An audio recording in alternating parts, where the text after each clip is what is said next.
Questão de número 38. Certa quantidade de um gás ideal sofre o processo termodinâmico representado no gráfico, passando do estado A para o estado B. De acordo com as informações do gráfico, o trabalho de expansão realizado pelo gás é... Bom, então vamos analisar com detalhes, esse gráfico para nós calcularmos então esse trabalho de expansão, realizado pelo gás. Vamos agora falar um pouquinho do diagrama PV. Bom, o diagrama PV é um gráfico, em que o eixo vertical estão todos os valores, da pressão que o gás exerce, e o eixo horizontal estão os valores, de volume disponíveis para o gás. Por exemplo, no ponto A, veja que o gás exerce uma pressão de 3 vezes 10 a quinta newtons por metro quadrado, que essas são as unidades de pressão. Então, ele vai exercer essa pressão quando ele estiver neste volume de 2 vezes 10 a menos 3 metros ao cubo, que é a unidade de volume. Muito bem, a partir de agora, eu vou te ensinar como que você vai calcular o trabalho realizado pelo gás, usando um diagrama PV. Lembrando que o trabalho aqui será representado pela letra W. Bom, esse trabalho é a área, entre aspas, da figura abaixo da linha que conecta os pontos A B. Ou seja, toda essa área aqui, ó, que eu destaco de alaranjado para você. Bom, o motivo de colocar, entre aspas, a área é para destacar o seguinte, que o cálculo do trabalho é idêntico ao cálculo desta área aqui, porém, nem sempre a unidade do resultado vai ser a unidade de área, certo? Observe o seguinte, que a figura formada é um trapézio retângulo. E todo trapézio retângulo ele possui uma base menor, que representamos por B minúsculo, uma altura H, e uma base maior, que representamos por Bzão. Observe que o trapézio do diagrama PV, observe o seguinte, que a base menor, ou seja, esse lado aqui, é um valor de pressão que eu estou chamando de P2.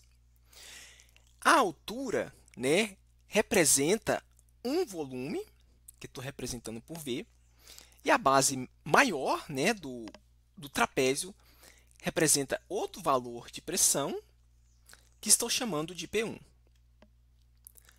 A fórmula para determinar a área de um trapézio é a seguinte. Representamos a área por A, e a área vai ser a base maior mais a base menor. Isso tudo multiplicado pela altura, e dividimos isso tudo por 2.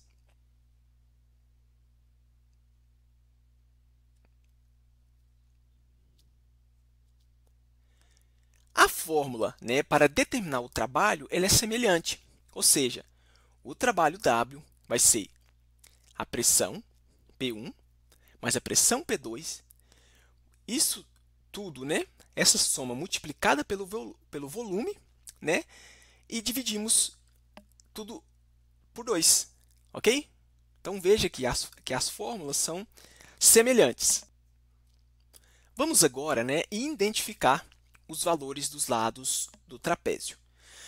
Observe que esse lado aqui corresponde a esse comprimento, a esse valor de pressão, portanto, é 3 vezes 10 à quinta, newton por metro quadrado. Esse lado maior, que é a nossa base nesse trapézio, corresponde a esse valor de pressão aqui, que é 6 vezes 10 à quinta, newton por metro quadrado. E esse lado aqui, que corresponde a esse, é justamente um valor de volume, que é 1 vezes 10 a menos 3 metro ao cubo. Finalmente, então, vamos determinar o valor do trabalho. Então, nós vamos usar essa fórmula. E agora, vou inserir esses valores né, nessa fórmula e fazer os cálculos. Então, olha, P1 é justamente esse valor aqui, né? E as unidades eu coloquei em vermelho. O P2 está aqui. O valor de volume também está aqui. Então, primeiro nós somamos entre parênteses. Então, 6 vezes 10 à quinta mais 3 vezes 10 à quinta é justamente 9 vezes 10 à quinta newtons por metro quadrado. Vou repetir o valor de volume, né? Agora eu posso escrever da seguinte forma. Posso pegar esse valor e trazer ele para cá e deixar essa unidade junto com essa. Então, é o que eu fiz aqui nessa linha de baixo. Então, olha, 9 vezes 1, 9 vezes 1, vezes as potências, 10 à quinta e 10 a menos 3. E aqui estão no final as unidades. 9 vezes 1 é 9. Né? Multiplicação de bases iguais, nós mantemos as bases, que é 10, né? E somamos os expoentes. Então, 5 mais menos 3. Aqui é da mesma forma, só que aqui a gente tem divisão de bases iguais. Então, é Newton, né? Que é a unidade Newton. Aqui a base é a unidade metro. Então, ó, mantém a base e subtrai os expoentes. Então, fica ok? Então, continuando aqui nesse terceiro lado, está aqui o 9, mais com menos produz o sinal menos, né? E essa diferença produz 1. Então, continuando, essa diferença é 2, né? E aqui tem uma observação importante que Newton vezes metro é a unidade Joule, certo? A unidade Newton vezes a unidade metro é a unidade Joule. E 10 ao quadrado é 100, ok? Então, 9 vezes 100 é 900 e essa divisão é 450 joules. Bom, finalmente, então, nós encontramos a alternativa correta, né, que é justamente a letra C, né? Ou seja, o trabalho de expansão realizado pelo gás é 450 joules.